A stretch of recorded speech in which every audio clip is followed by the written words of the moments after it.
सब भला। रोली की शादी उसके माँ बाप एक आलसी लड़के से करा देते हैं। चलो रोली की शादी हुई और हमने गंगा नहाई, और क्या, बेटियां तो होती ही हैं बोझ। हाँ पर अब क्या चिंता, उतार तो दिया बोझ तुमने, अब वो लोग समझे।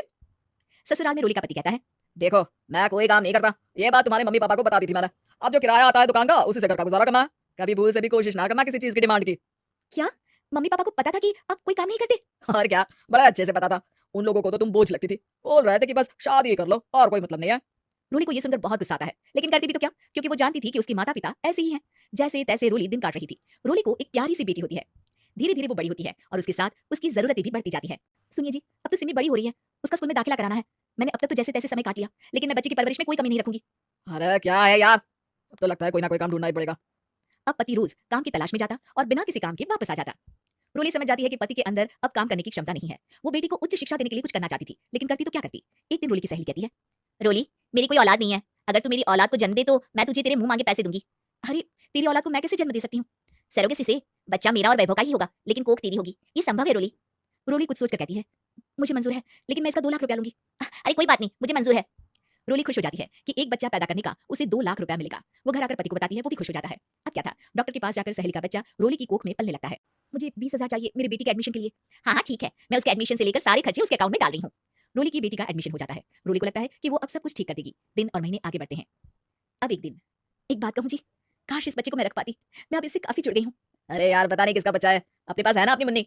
हाँ लेकिन अब मैं भी इस बच्चे से जुड़ाव फील करने लगी हूँ। लेकिन मैं ये जानती हूँ कि ये मेरा बच्चा नहीं है। दोनों की जिंदगी ठीक चल रही थी, लेकिन कहते ना कि सुख का पल ज्यादा लंबा नहीं होता। एक दिन रोली की सहेली का फोन आता है, रोली, मुझे अब ये बच्चा नहीं चाहिए, मैं अपने पति को छोड़ रही हूँ। अरे लेकिन मुझे पैसों की जरूरत है, बच्चा तुम्हारा है, मैं क्या करूंगी? सहेली बिना कुछ बोले फोन काट देती है, फोन स्विच ऑफ कर देती है। लेकिन रोली के जीवन का तूफान यही नहीं रुकता।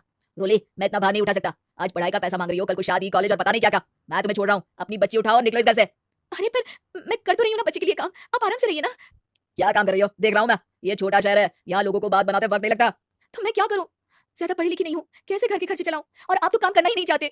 हाँ ना चाहता हूँ और ना ही करूंगा। रोली को पति की बात पर काफी गुस्सा आ जाता है। ठीक है, अगर मेरे जीवन में संघर्ष लिखा है तो वही सही। इस वक्त पति होने के नाते आपको मेरा साथ देना चाहिए था, लेकिन नहीं, आपने तो इस हाल में मुझे घर से बाहर निकालने की बात कह डाली। देखो ये सारी फालतू की बातों के लिए वक्त नहीं है मेरे पास। रोली, जिसकी कोख में किसी और का बच्चा था और साथ छोटी सी बेटी, पति का घर छोड़कर रास्ते पर आ जाती है। रोली के पास माँ के सिवा दूसरा कोई रास्ता नहीं होता। अरे रोली कैसी है, कितने दिनों के लिए आई है? हमेशा के लिए माँ। वो माँ को सारी बात बता देती है। ओए लड़की, इतनी हिम्मत का काम कर लिया। अरे ना ना, यहाँ कोई जगह नहीं है, तुम तो अपना बोरिया बिस्तर उठाओ और निकलो यहाँ से। रोली के पास अब मायके का रास्ता भी नहीं बचता। वो चुपचाप बच्ची को लेकर जा रही थी कि उसे दर्द होता है और वो डॉक्टर के पास चली जाती है। और फिर वहां वो एक प्यारे से बेटे को जन्म देती है। कितना प्यारा है, कितने अभागे हैं इसके माँ बाप जो इसके पैदा होने पर भी नहीं है। तभी वहां डॉक्टर आ जाती है। रोली, बच्चे के पिता तुमसे मिलना चाहते हैं। आपका बहुत बहुत शुक्रिया, मैं इस बच्चे को पालूंगा, भले ही इसकी माँ ने इसे छोड़ दिया हो, पर मैं अपनी जिम्मेदारी निभाऊंगा। तो